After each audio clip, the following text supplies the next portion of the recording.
bhavatu sahano bhunaktu aviryam karavava vijasvina vaditamastu ma vidvishavahai.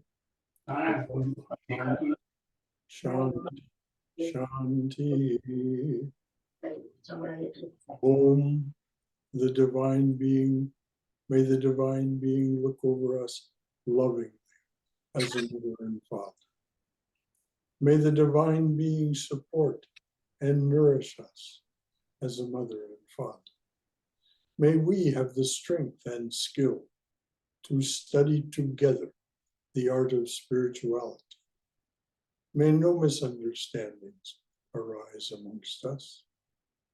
Om, peace, peace. Peace be unto thee, unto us, and to all your beloved children everywhere. Oh, dearly beloved, make it so. So good morning. Welcome to our Sunday morning talk. It's Sunday, September 17th, just a week and a day from Christmas. And so it's a Merry Christmas and Happy New Year to you all. The subject for this morning's talk is when Mother takes your offered hand. When Mother, this means the Divine Mother, when Mother takes your offered hand. Cindy has something that I've asked her to read, which is Brahma giving a definition of the mother herself to the mother. He's speaking to his mother, and he says,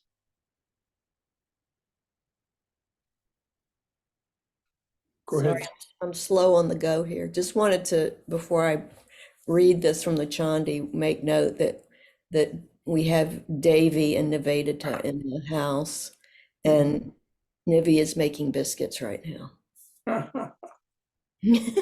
Okay, I'll get serious. Let me pull up the text from the Chandi and I shall read it. Okay. Brahma said, "By you this universe is born. By you this world is created. By you it is protected, O Devi, and you always consume it at the end. O you who are always in the form of the whole world, at the time of creation, you are of the form of the creative force. At the time of sustentation, you are of the form of the protective power. And at the time of the dissolution of the world, you are of the form of the destructive power. You are the supreme knowledge, as well as the great nescience, the great intellect and contemplation, as also the great delusion, the great Devi, as also the great Asuri. You are the primordial cause of everything, bringing into focus the three gunas, bringing into force the three gunas. You are the dark night of periodic dissolution. You are the great night of final dissolution and the terrible night of delusion. You are indeed the supreme Ishvari, beyond the high and low. And whatever of wherever a thing exists, conscient or non-conscient, whatever power all that possesses is yourself. O you who are the soul of everything, how can I extol you more than this? Who is here capable of extolling you?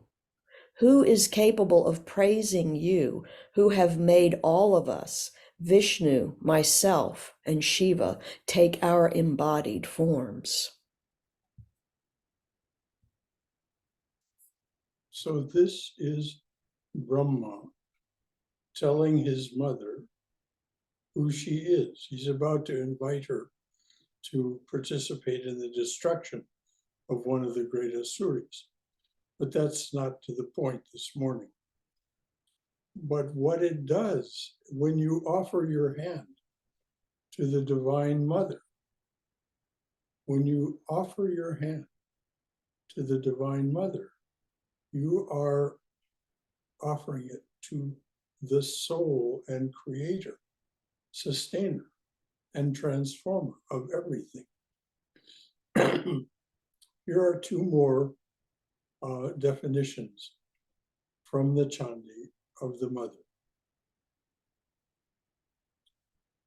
All mythologies and scriptures are your aspects, O Devi. So are all women in the world with their various attributes. You are the all-pervading Devi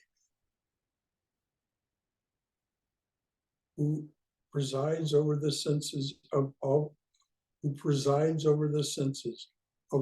beings and governs all the elements. The reason for these definitions is to give you some sense of why Sri Ramakrishna says what he says. What he says, he tells us, if you take your parents' hand, your mother or your father's hand, if you take their hand, you may at a critical moment become distracted, let go of that hand, and have a serious fall. If instead you offer your hand to your Divine Mother or Divine Father, Sri Ramakrishna says, there's no danger of such a fall. You may stumble, but you will be held from stumbling and falling and hurting yourself by the grasp of the hand of the Divine Parent. So this is what happens when you offer your hand to the Mother. Now, before I go on, is there anything from anyone that they would like to say about what's been read or said? Anything at all from anyone? What, if anything, has this stimulated in you as a comment from your own wisdom or experience, or your own, or something that is of concern or raises a question? Anything at all? Brother Shankara, namaste. Namaste, dear. Just sharing my thought. Thank you. I finally could join today. I am very grateful for that. Good. I think the way I am understanding is that by reaching out, whatever we call universe, God, whatever form, you would be accepted, you would be given the support. So even in the midst of challenges or problems, so I guess that gives the strength.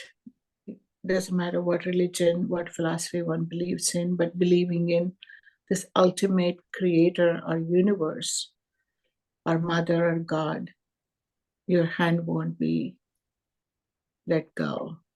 I don't know, I'm making any sense. Thank you. And you're making perfect sense. This is why Jesus Christ, whose birthday we're about to celebrate, could say, seek ye first the kingdom of God, and all else shall be given to you. All wisdom, all knowledge, all that was hidden will be revealed. Know the truth, and the truth shall make you free. Free of what? Free of the fear of living this life to its fullest in a spiritual sense. As I said, holding the divine's hand, you may let go and fall. If the divine, in whatever form, holds your hand, This is, of course, all metaphor, but you can actually feel it if you practice it. You can actually feel yourself being held up. It doesn't mean that there won't be stumbles. It doesn't mean that there won't be pain. It doesn't mean that there won't be anguishing periods.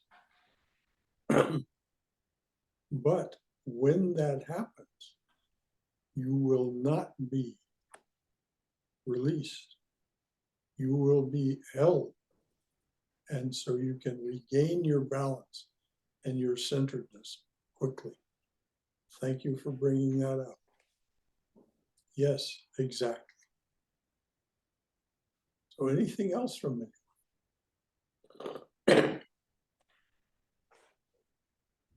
Uma's getting ready to, there she is. Oh, I'm technologically challenged. Anyway, just said in one thought, Brother Shankar, isn't it given that a mother's instinct would be to hold her daughter or son's hand? Child may instinctively seek for mother's hand, no doubt. But the child may or may not. But the mother's instinct or mother's nature is that she would protect the child. And she's more likely to hold the son or daughter's hand than the child. Am I correct? Oh, yes. Well, when we're little, we always reach out to our parents. You know, we reach out for their hand, for their garment, whatever it is. But as you say, it's much more likely that when you make that gesture, that the parent will take your Yes. hand and hold it more securely than you will hold it yourself. Now, there's another aspect to this. We may not always want to be in this relationship of being held up. We may want, as Sri Ramakrishna says, to run about a little. It is mother's will that we run about a little. And by run about a little, he means play with the toys that she has given us. This package of senses and mind and intellect, and play with the toys that she has given us. And that's all well and good. We should not think that we should reject the universe and everything in it. That's not the meaning of neti neti. The meaning of neti neti, not this, not that, is this is not the ultimate reality. There is this relative reality, as Adi Shankaracharya put it, this superimposed reality that is very much a reality. So we run about a little, we play with the toys. But when we are tired of the toys, when we, and this doesn't mean necessarily permanently, but when at some point we tire of the toys and we wish to retreat from that, and we call out to the mother, "Oh, mother, I'm tired of these toys." Sri Ramakrishna says, she drops what she is doing. She comes and takes you on her lap. And if you have gotten yourself dirty with the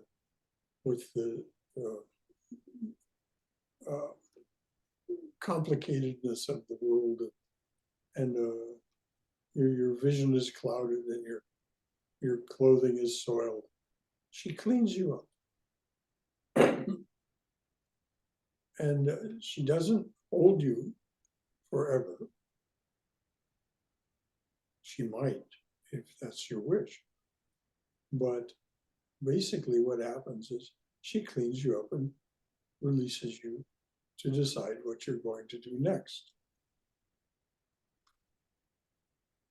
Now, for most of us, that's not going to be immediately to reach out our hand and say, hold my hand, pull me on. So we will have these interludes where it seems we're on our own. Now, the Divine Mother is not a helicopter parent. She's not always looming over you, but she's always attentive to you. This is what all of the great sages and saints tell us, that the mother, the Divine Mother, in whatever form she takes, she's always attentive to her children. Sarada Devi said, I love even an ant, A-N-T, I love even an ant. And Swami Vivekananda said, even a worm is an embodiment of the fullness of consciousness. So these are ideas for us to hold as we look out on the world and see how it is that we want to be. And as Sri Ramakrishna says, I think as she bids me to think. I speak as she bids me to speak. I act as she bids me to act. She is the doer. This is why we had these readings in the beginning. She is the one doing and being everything. But until that is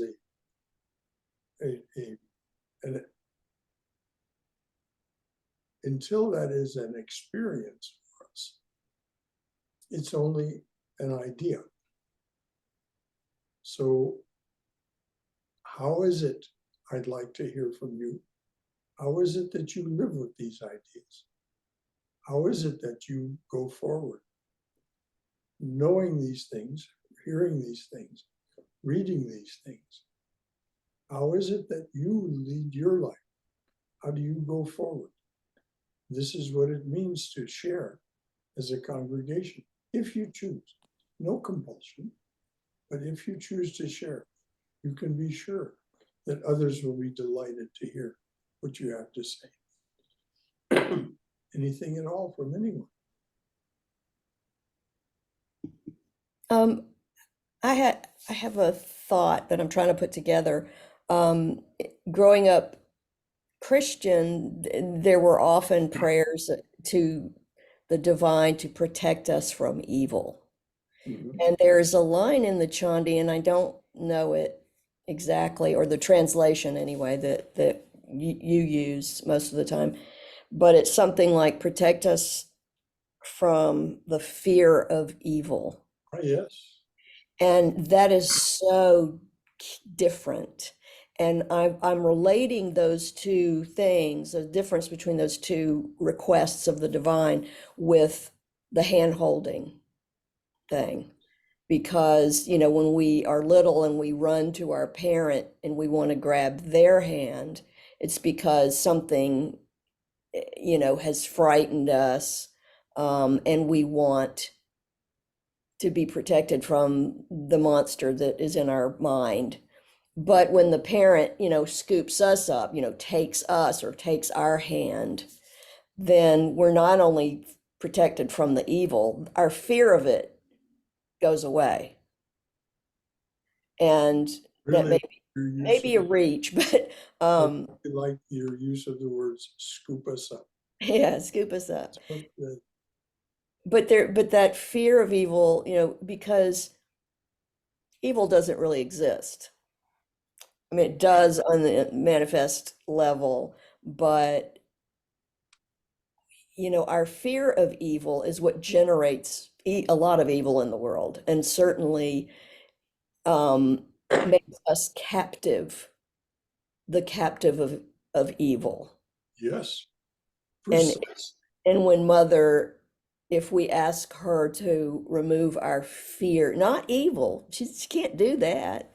Well, she's That the author of the evil as well. exactly. That's exactly Um, what she said in the beginning from yeah. when Brahma is speaking to her. But if Baby. we go to her, she removes our fear of evil, and then evil still exists in this world, in the worldly world, but we're no longer captive. Well, We're no longer negotiating with the terrorist that is evil. right. Uh, Brother Shankara, I would like to add a very funny but real incident. We all have seen in shopping malls that mother making sure and telling the child over and over, now you stay where I can see you. Because children, like those toddlers and older, 4 or 5 years old, they have a tendency to hide behind clothes. And, Yes, and mother hide. So from the beginning, she warns that you better not cry, you stay within my sight. And child doesn't do anything, not okay anything. She just, or he just does what he does. And oh yes, they like to tease the mother by hiding. yeah, Uh, and so it did happen that the child got away, just running around and doing what children do. And then mother and he got really scared now because he could not see his mom. yes. So now he goes asking people, totally panicked. My mother lost me. Instead of saying, I lost my mom, says, where is she? She said, I will be there right in front of you. And I cannot find her because she lost me. And if you think about it, most of the times true also that we we think that it is others' fault because of what happened. Instead of we looking for protection, we allege that the other person did not look after us. Yes, well, you may actually hear it in the store. Come over the loudspeaker system. Yeah. Just come to customer service. We have a 9-year-old boy named David, Yeah. and he's lost his mother, or his mother lost him. And so please come and collect him. I Yeah. mean, we've all heard that kind of thing in a store from time to time. At least I have. Yeah. And so, And Swamiji, Brother Shankara, isn't it true? What is the thing I wanted to say? In Bible, somewhere I read it. Yes, Jesus himself asked God, my Lord, have you forsaken me? oh yes, yes, his human form. His human form asked this question, we're told, on the cross. Yeah. Because that which had protected him and kept him from the fear and the pain had gone away. This is what we're given to understand. The great mystery of Easter, one of the great mysteries of the 13th station of the cross. So yes, evil.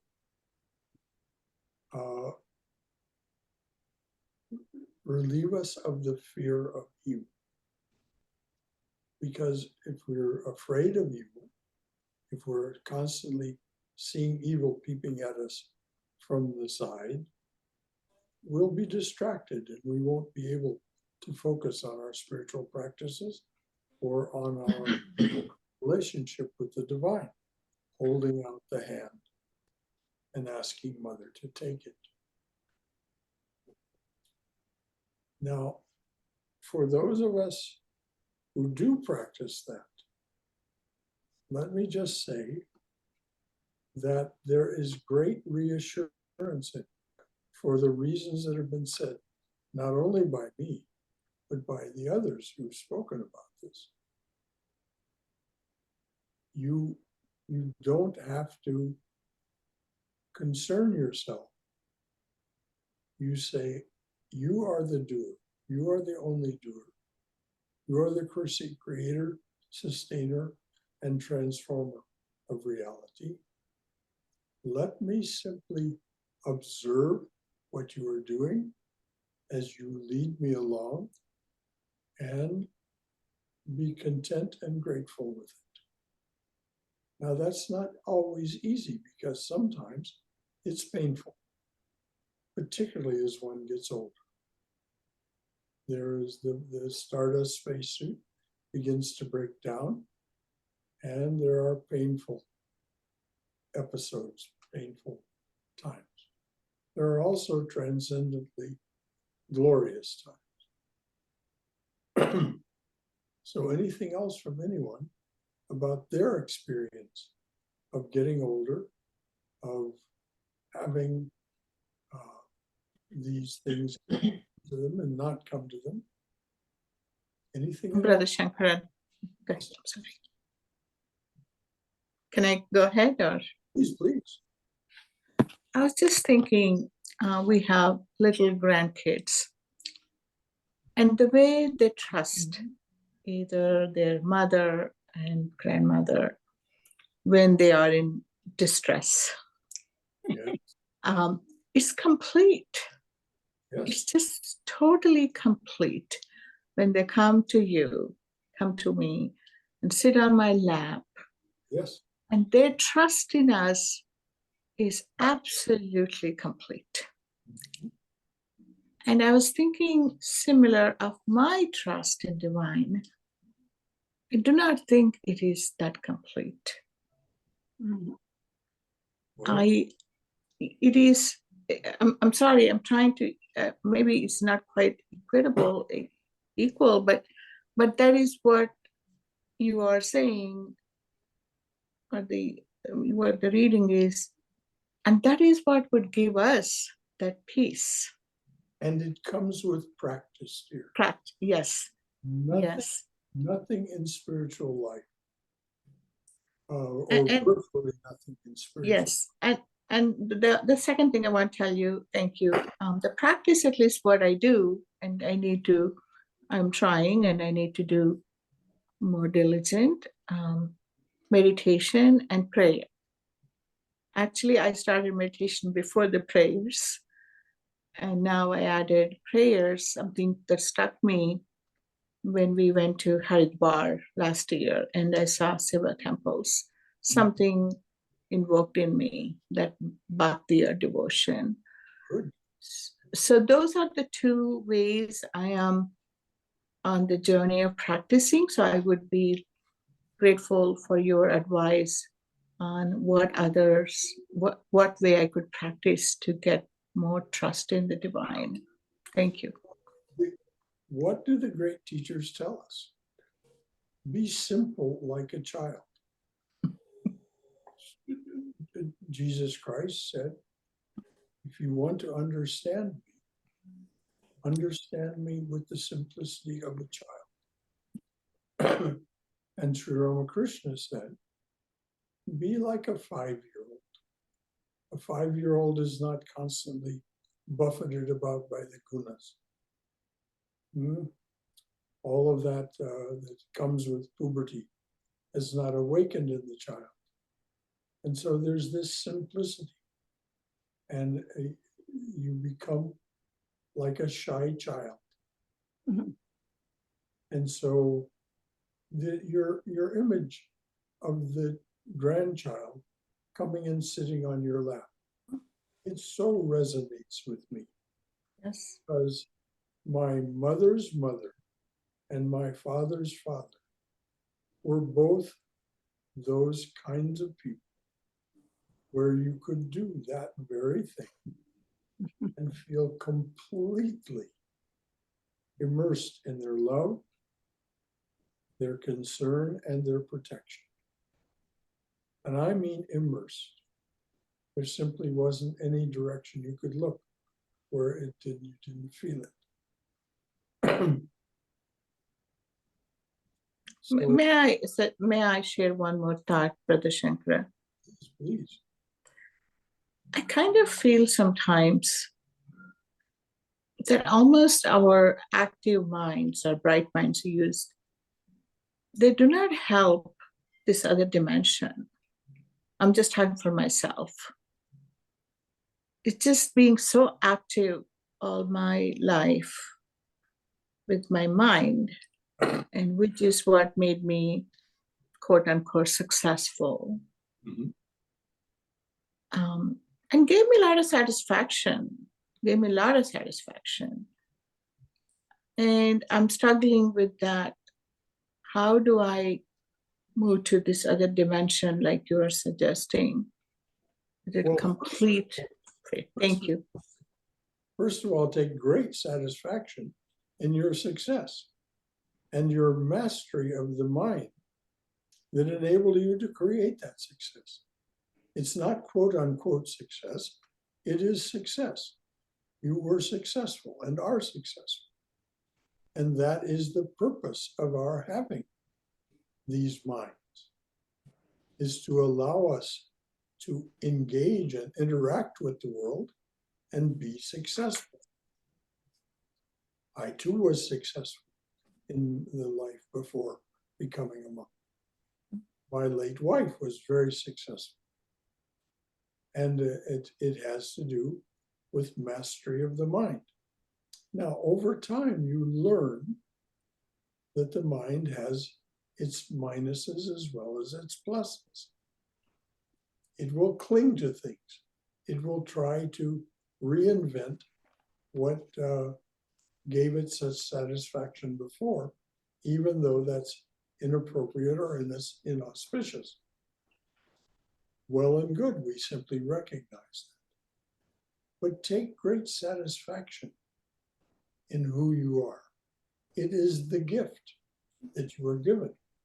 But when we come to the end or toward the end of our ability to see a way forward that is going to be created by this bright mind, this is when we look elsewhere. And we look to, if we're inclined this direction, we look to the divine. And that's when we may heed Sri Ramakrishna's admonition. If you put your hand, if you take your parent's hand, you may let go and fall. But offer your hand to the parent, they will hold your hand, lead you forward, and you will not fall. But it's a matter of practice. We want to say to the parent, well, let go my hand, I want to run about a little. All right, well and good. Brother Shankara, I just want to add one more thing. Maybe it is going around my mind. Sit down, you can see your face. Yeah. Say, for example, I do not understand. Say, I offer my hand, but how I realize that my Divine Mother or God is actually holding my hand? Because if he or she is holding my hand, then I may not slip away. But if I'm just trying to hold her hand, then I will slip away. That's the basic thing we are saying here.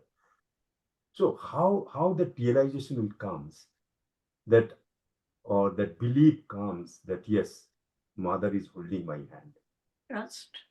Trust. Well, first, dear, you have to have the idea firmly in mind that that relationship is possible. It is one of the bhavas, that attitudes that Sri Ramakrishna talks about, the attitude of being a child to the parent.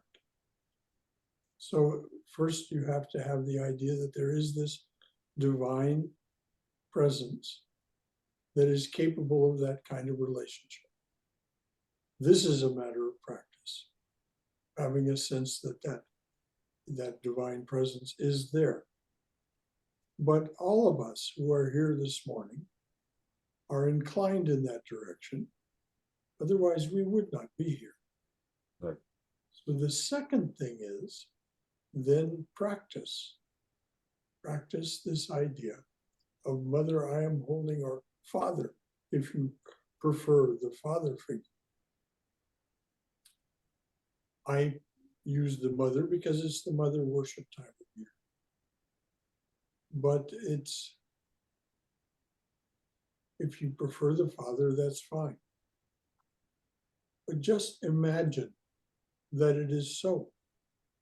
And then after a while, you begin to realize this is not imagination. My imagination is mother's creativity or father's creativity, as was described in the initial reading this morning. There is nothing but them. And so then you begin to feel my hand is securely being held. And it is the words being taken on her or his lap. I said, my mother's mother, my father's father. They were both such beings that when I was taken on my grandfather Clay Kemper's lap, it was as if everything in the world that could frighten or threaten me was suddenly, it isn't that it disappeared, it simply wasn't anywhere nearby. He was warding it all off. And he was a very successful man, by the way. Very successful builder of homes. Bright mind. But he was also a very, very observant and diligent Christian Scientist. He did his lessons morning and evening, and you could feel the depth of his belief in the scriptures as explained, as expounded by Mary Baker Eddy, the founder of Christian Science. Is there any precise practice? Is there any precise practice or prescription for this? That what is that precise practice? You are saying practice, Brother Shankara. You are saying practice. I said, imagine that it is true. Imagine that you are literally holding your hand out, and that literally the hand of the divine presence, masculine or feminine, takes your hand and holds your hand. Just imagine it again and again until it is a reality for you. And I can tell you, not just from my own experience, but from the experience of many others with whom I've spoken over all these years, that it can happen. So that's the specific. Brother Shankara, Thank you. what you were explaining to this, I don't name, the man who asked you about how do you know. I would just say trust. Just trust. And by trust, most of the times, it works. Isn't it? That if I trust you, you become more aware of your role also. Yes. child depends on you, depends. So it becomes not only mother or father's instinctive response, but also responsibility. That if you are in charge, you better take care of people. That was one point. And second, I'm very happy you brought in father. Father's name also extremely important because it's a parent role. And that's why in Sanskrit, one of our very popular prayer is Tvameva Mata Cha Pita Tvameva. So, oh Lord, you are my mother as well as father. You are my brother, etc., etc. So, and Bhagirath is not here. Otherwise, he will fully, jump into this. That the title mother or father is subsidiary. It's not important. It is the parental role, parental responsibility. And that's what we are looking at when we pray God. Oh God, oh Pita, Father and Mother. And Christianity, I think, is more toward the expression Father, oh Jesus, protect me, or this or that. So, God the Father is Mother, at the heart of Christianity, of course. But what about trust? yes, If you want a trusting relationship with someone, you must trust them. yes, You must, and if they are trustworthy, you will build a trusting relationship. Yep. They can trust you, and you can trust them. yes. And it is a priceless relationship Mm. because these are the people to whom you can say anything. Mhm. They're the people with whom you can behave as you wish to behave and not in some proscribed way. So we trust. This was a wonderful instruction that you passed along to the gentleman. Thank you. Trust. Yes. Imagine this divine relationship, this relationship with the divine, and then trust. Yeah. Trust that it is there. And I guarantee you from not only my own experience, but the experience of many others, that you will find it is there. And that amazing things happen in your life as a result of you being led rather than you being the one, so to speak, driving the bus. Amazing things happen that you would not otherwise dream could be possible. Mother, Father, the divine presence can make the impossible possible. They can make the possible impossible. So this directs itself toward our karma. What seems like it must be there in our karma can be, as Mother says, if you practice spiritual disciplines, destiny herself will strike from the book of record what is written there about you. Destiny herself will strike from the book of record what is written there about you. So if you were to lose a limb because of some karma, you will not lose that limb. But a disciple asked her mother, "You mean nothing will happen?" She said, "Oh, yes, something must happen. But if you were to lose a limb, instead you will receive a pinprick." So Mm. don't imagine that this that this putting your hand in the divine is just a way of feeling secure. It is a way of life. It is a way of being. It is as you're recognizing that you are the spiritual child of the divine parent. And they will lead you to what is best for you, show it to you, help you take advantage of it. And that's both in the relative plane and the success that was created in the career that I had before I took up this business of eating monk food. If I look back on it, it's totally unpredictable from where I was when I left high school. I mean, it just wasn't in the cards. But it happened. Mm. And it happened bit by bit, slowly.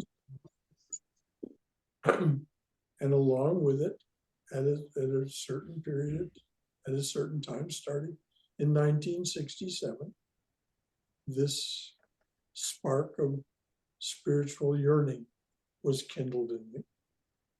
And that too then began to lead in the direction that is now sitting here in front of the screen. So, but Shankara, can I say something? oh, please, Tom, always. Okay, so thinking about three of the things we've been talking about: mental activity, success, and fear. In enjoying mental activity, somebody earlier said they enjoyed the mental activity, and I do too. Yes. Mental activity can be very enjoyable when I meditate, but also it doesn't exactly stop mental activity, but when I meditate and other times throughout the day, if rather than thinking that I am my mental activity, gets a sort of distance from it and observe my mental activity.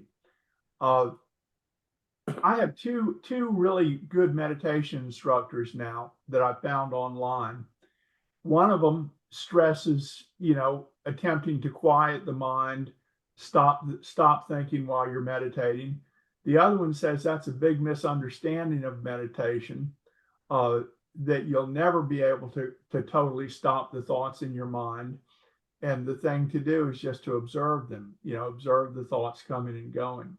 So since I have never been able to stop the thoughts in my mind, I'm sort of going along with the second path of just observing the thoughts. They come and they go, and observing everything and not thinking that it's me. And with the fear, I've had a lot of problems with fear and anxiety.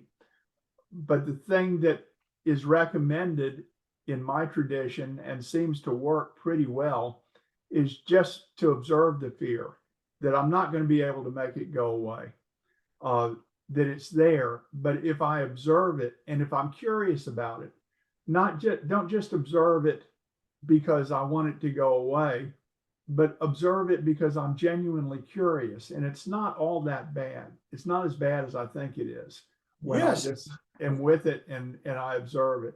When it's bad is when I'm so frightened and I'm just trying to push it away, like, don't let me feel this, don't let me feel this. That's when it's bad.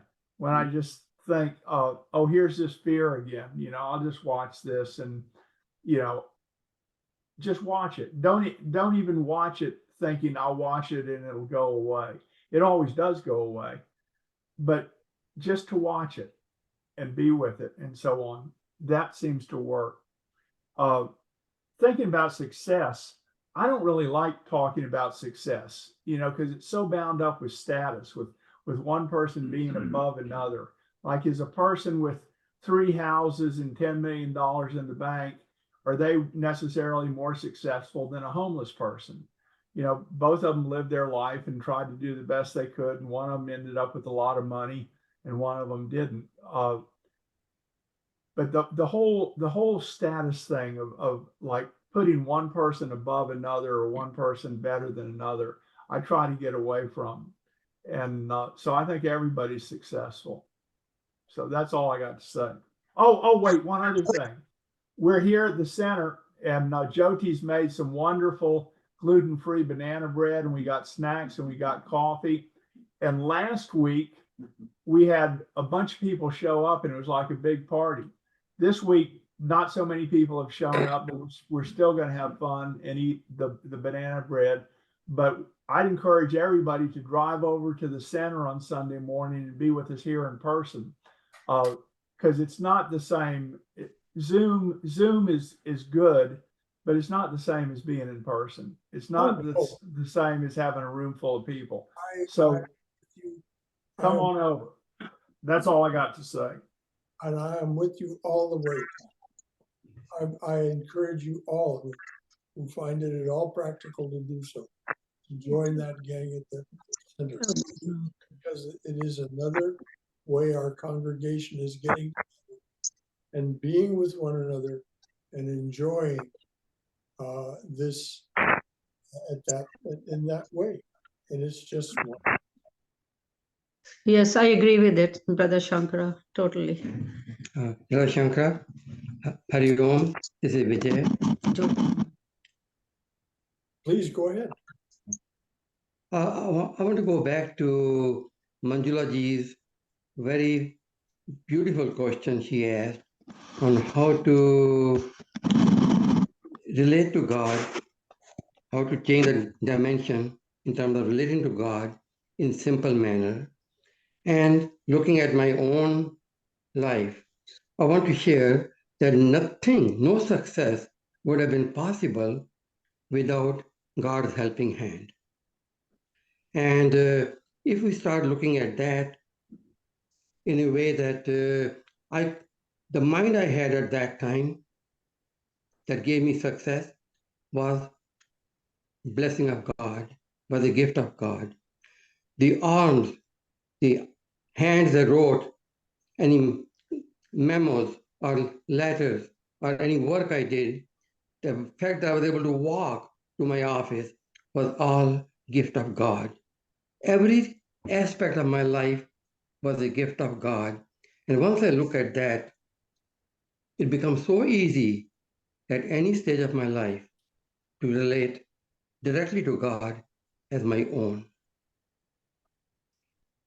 Well, it is this constant, over years, constant practice over years, and I know this to be a fact because we've known each other for so many years, that it is this constant practice that makes it easy.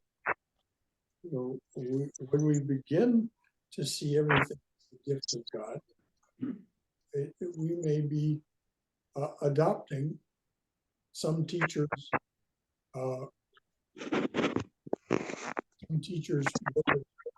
telling us about it. Certainly Christ tells us that everything is a gift of God and not to cling to it. And the great teachers tell us it's certainly details. So I agree with you entirely, dear. It is all a gift. There is no other gift giver. There is no other way of receiving except when we're just blind and ignorant to the fact that what we're receiving is a gift. The next breath, the next thought, the next action is a gift. I think as she did think. Therefore I speak as she bid me speak.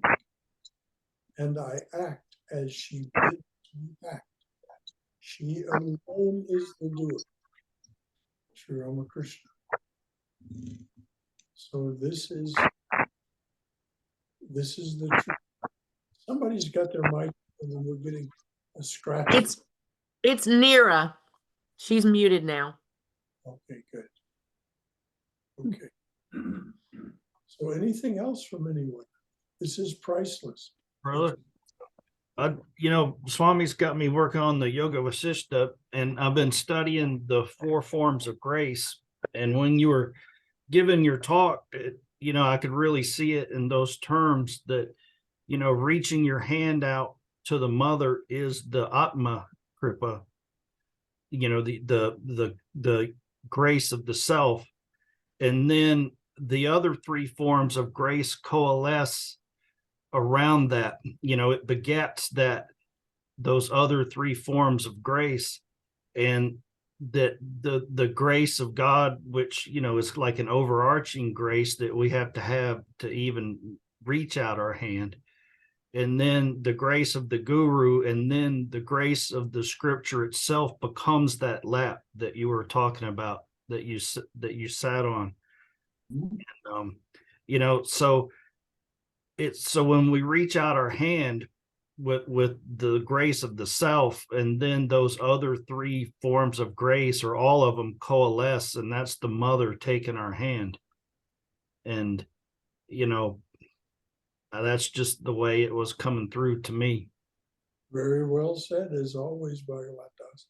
Very nicely articulated and very nicely thought out and received from what you've been given. Yes, the four graces. We are so fortunate. As Thomas Burton said, when he had this wonderful experience at the corner of 4th and Walnut Streets in Louisville, Kentucky. He came out of a store and suddenly his vision was transformed. And he said, every human being was standing there shining like the sun, brighter than the sun. And he said, there's no way I could even begin to think how to tell them what a glory it is to be a human being. Yeah, to learn to see these grace coalescing together. That's I don't know. I guess it's you literally have to have the grace of the guru and the scripture to see it. But once you can, he had that grace somehow of actually having that vision. You can look that up online and read the word for word detail. Thomas Burton, 4th and Walnut Streets, Louisville, Kentucky, 1958. Brother, yes, go ahead. Gaurav here. Yes. This is an experience that happened today, and I think it will help shed some light with Mother's connection, what she has us do. So I have a very short trip coming to India. It means I need to go to India for my parents' 50th anniversary. It's going to be like a 5-day trip. And deep down inside, I had this wish to either go to Puri, Jagannath Temple, or Tarapit, as you know, one of the most auspicious places for Divine Mother worship. So I was trying to force that on my parents, but I realized that only today, when I was getting frustrated that they don't want to go anywhere, they want to be there. Then I was telling them superficially, this is a trip for you guys. And then something within me, surely it's Divine Mother's grace, told me, are you actually wanting to go there and do these things for yourself, for this body that you have, or is it for your parents? And that switch went off, that buddhi came. I thank the divine grace of Mother for that, and I cooled down and I realized, hey, I'm just not doing this unattached. She tells you, and everything that you do, once you pursue her, she'll tell you that, hey, this is this is not being selfless. you're doing it for yourself. That was the very simple thing. Means and yeah, absolutely, frustration went away from me, and I said, you know what, Mom and Dad, you do whatever it pleases you. This is your time. This is not my wish. Gaurav, this is from here. This is proof of what was being talked about earlier. I know you have practiced for quite some time now. Yes. Relationship with the Divine Mother. So the question was asked, how will I know? How will I know? Well, She speaks to you. Yes, absolutely. And there isn't any question. Nope. When Mother speaks to you, you can't doubt it. Nope. You There's simply, no doubting. there it is. And everyone, all the saints, if you read the 12 saints in the books Love Poems from God, you'll find that at some point they all got over their self-doubt and their shyness and surrendered to this outpouring of love and conversation and relationship that the divine had wanted from them all along, and they were withholding themselves from because they didn't think they were worthy. Yes. Well, we are worthy. Oh, absolutely. Just reinforces the belief Yes. and the divine. Absolutely. I mean, it's yeah. Find in yourself. Yes. Find in yourself that you're withholding yourself from a relationship with the divine because of this feeling of unworthiness. Just stop and think for one moment. Do I feel that my child is unworthy? The child of my relationship with a wife? I mean, I have a son. Do I feel that there's so that he is somehow unworthy? No, just the opposite. Just the opposite. Rejoice in your worthiness. Rejoice in your ability to be successful, to have a lively, competent mind. If you want to know the results of a lively, competent mind, read Swami Ranganathananda's book, Divine Grace, which we're studying on Saturday at noon. We have a noon class. And what Ranganathananda's asserting in that book is to be fully human is to be fully divine. Because we are that. Tattvamasi. We are that divine being. There is nothing else. Nothing else exists. And it almost feels like she has always been around you. She's always doing things for you. You just can't see it. You just don't have the vision to see it at times. And then finally, when things start opening up, it is like, wow. Exactly. It's very commonplace. Everything will seem like, oh, I just saw like this and that, but she's always sending you messages. She's always there answering your prayer at all times. And this is beautiful. You just got a very strong and corrective message Yes. today.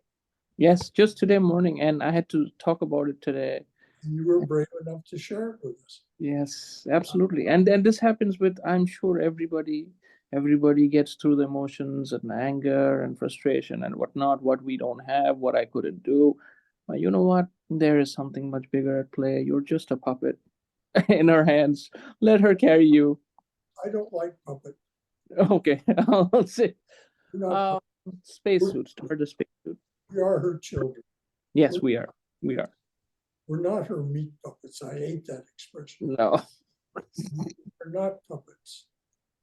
Puppets are yanked around by strings. We're not. We're guided by forces that originate within us, originate in our heart, in our spiritual nature, and in the various levels of our minds. And so nothing to wonder at, Nope. something to be the master of. Why spiritual practice? Yes. So that the mind doesn't run away with you, as Krishna describes in the Gita. The horses don't just charge away. or the horses of the senses. I think I think the most important thing is belief. Belief, trust, Exactly. unflinching trust and belief. Yes, well, what Check. you translated, you've given us a lovely translation of the Sanskrit word shraddha. Yes. That's exactly what you were describing. Trust, belief, courage, determination. When we practice enough, shraddha comes to us. Mhm. Not because we've earned it, but because we were already worthy of it, and it was just hidden from us by our inborn ignorance. That's what keeps us from seeing the truths. There's nothing wrong.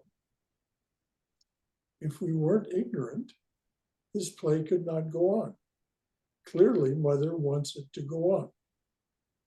That was part of this initial reading from this morning. Mother wants this to go on.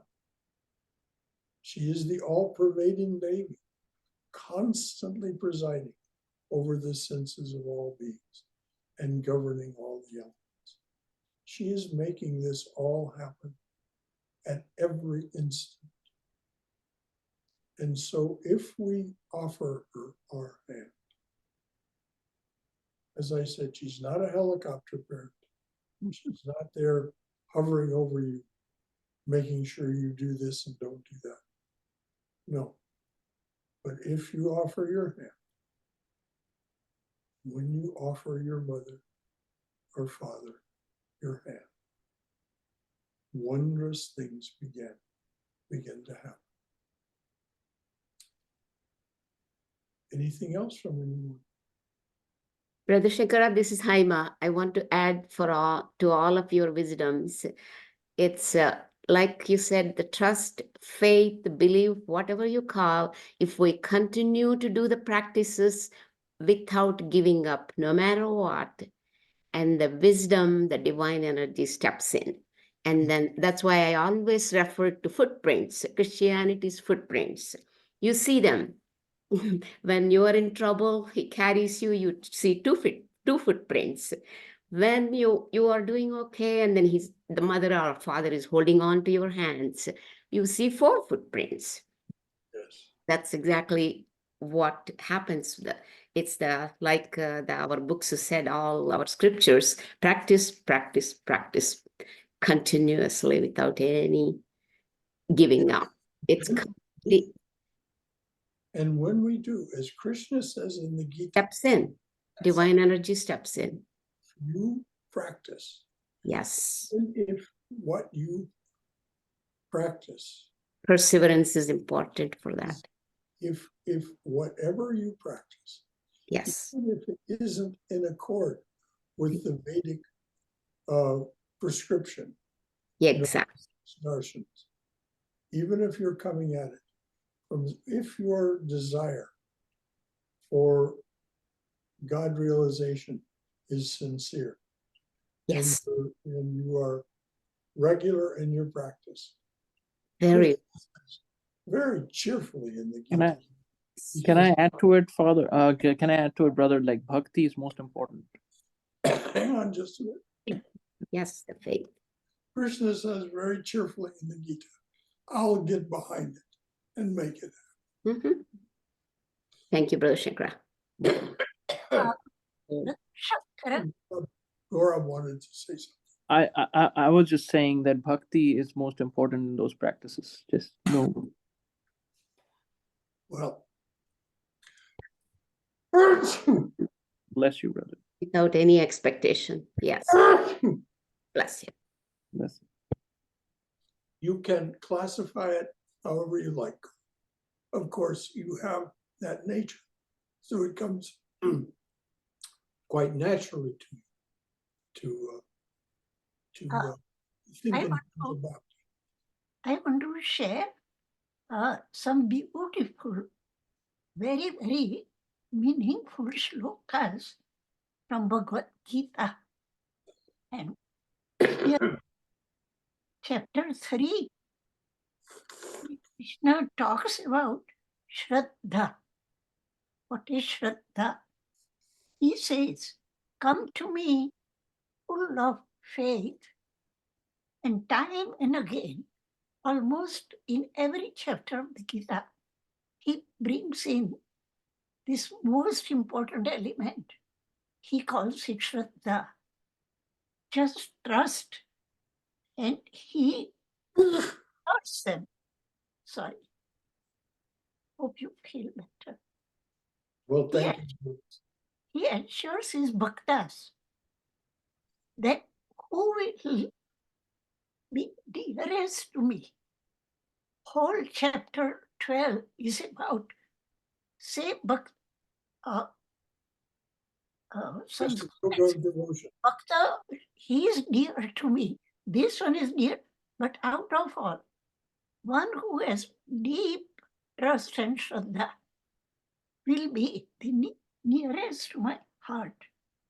In chapter 3, he says, Shraddhavanta anasuyanto, come to me, full of faith. Again, chapter 4, verse 39, Shraddhavan labhate jnanam, who gains knowledge? One whose heart is set on me. So it is bhakti which Shraddha, and vice versa.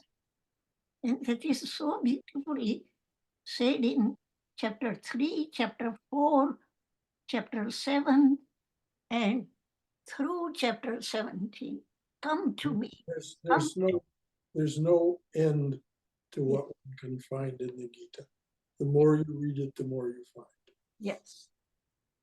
But that's Since it's his time of the year, I'll say, what did Jesus say to us? Come to me. It's just exactly what you were talking about. Yeah. Come to me, all ye who are weary and heavy laden, and I shall give you rest. Yes. My burden is easy. My yoke is light. Yes. And the incarnations come to make our journey forward easier. Yeah. Not easy, but easier. He guarantees that I will carry your burden. We are talking about parents. But who can be a greater parent than the Lord himself? Call it Krishna, call it Christ, Muhammad, whoever. But that deep Shraddha has to be there.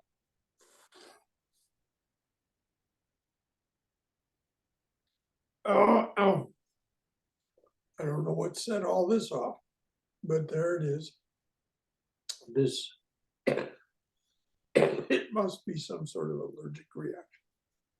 Looks like, yeah, sounds like. So, anything else from anyone about any of this?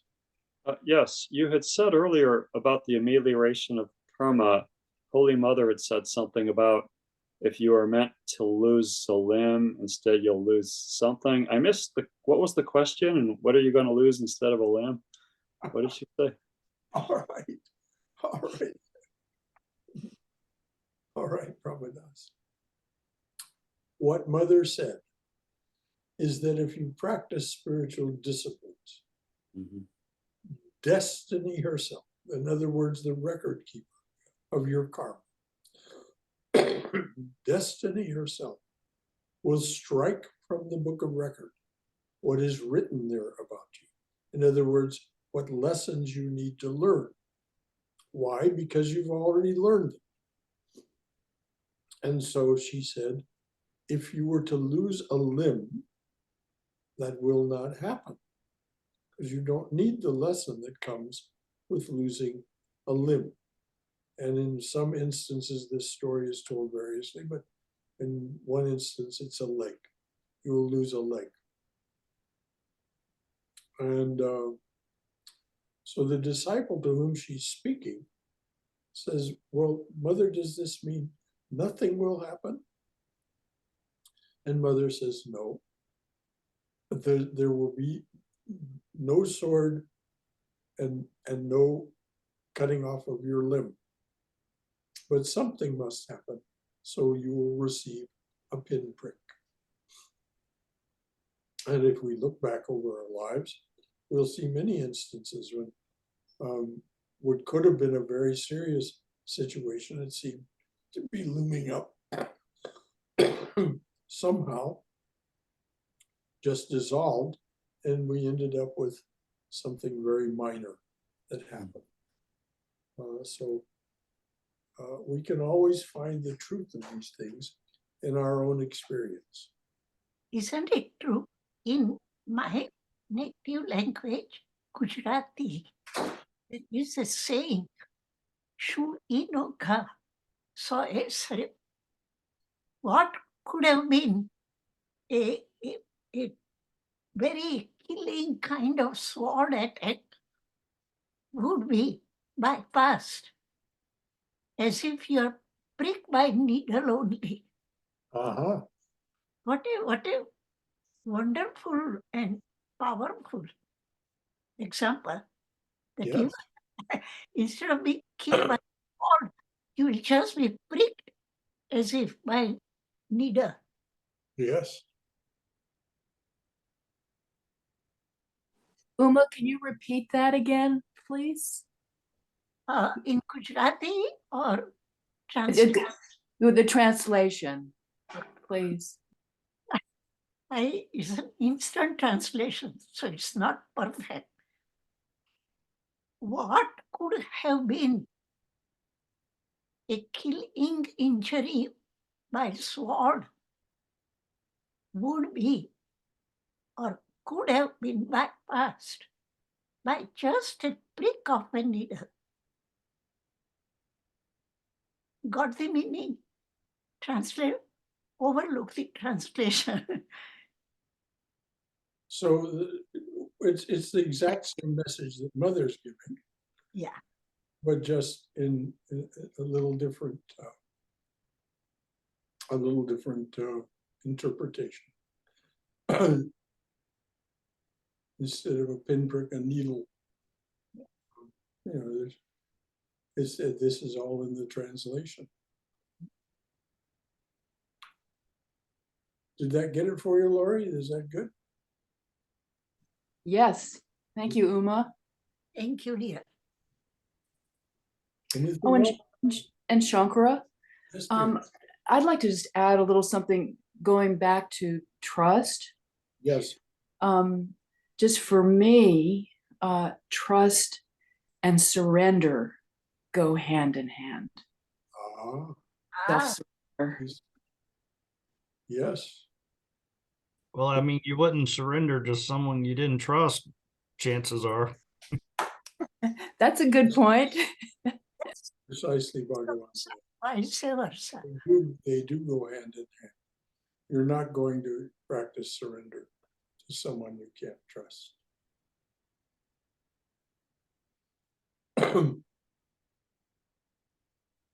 In a song, there's a verse, his heart is a fire because he is free. His clear eyes show what it is to see beyond the pages of any book and know the truth wherever he looks. And what did this great soul offer me? That rang so true I danced for joy. Set aside the past. Stop looking ahead. What you know already has already been said. Don't pick up a cross too heavy to bear. Sing this for a while and hear what you hear. I did what I could and listened for years. Make me part of this became my prayer. He granted that, so it didn't stop there. He made a new man, and he is now here. So that is how we come to this trust. We see someone whose vision is clear. We recognize them through our ability to see someone who is trustworthy. And then they give us instruction. And we follow the instruction. And something wonderful happens. Shankara, So- could you please repeat that? Repeat what, dear? Your poem. Well,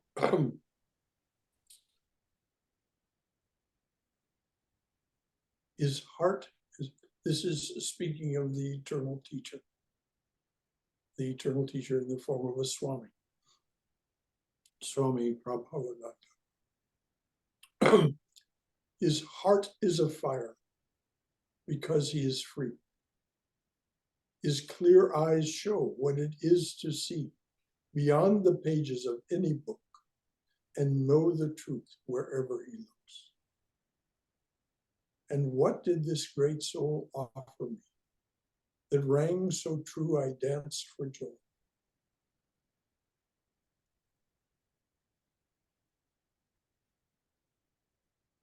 Set aside the past. Stop looking ahead. What you know already has already been said. Don't pick up a cross too heavy to bear. Sing this for a while and hear what you hear. I did what I could and I listened for years. Make me part of this became my prayer. He granted that so it didn't stop there. He made a new man and he is now here. Oh, my mind, take this living water, ferment it to the wine of self-surrender. Then sing in praise of all prodigal sons and seek the grace of the Holy Ones. That's about a third of that song. Wow, thank you so much. You're welcome, dear.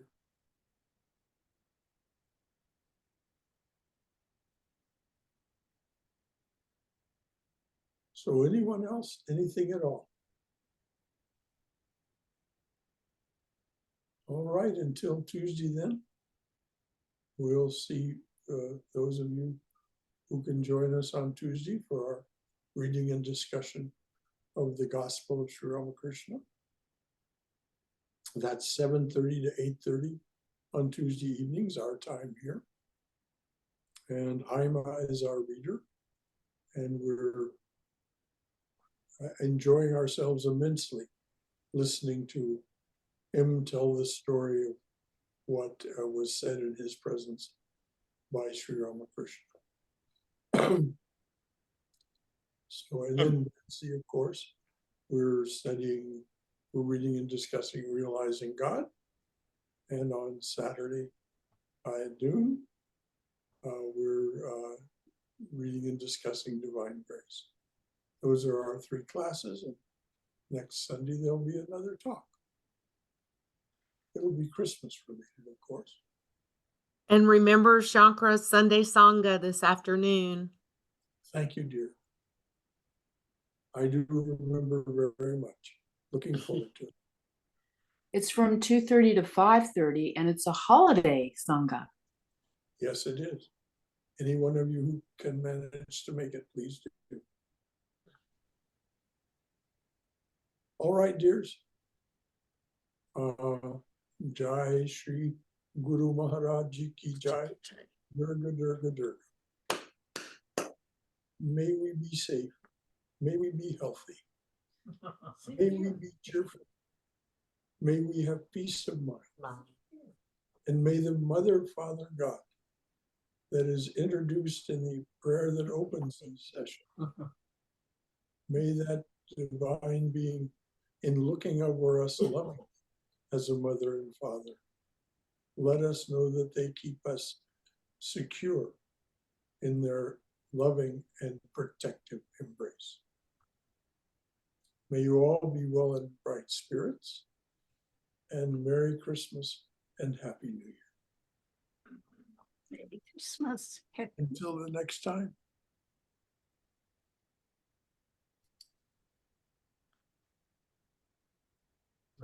We're all. See you soon. Thanks to all. Jama.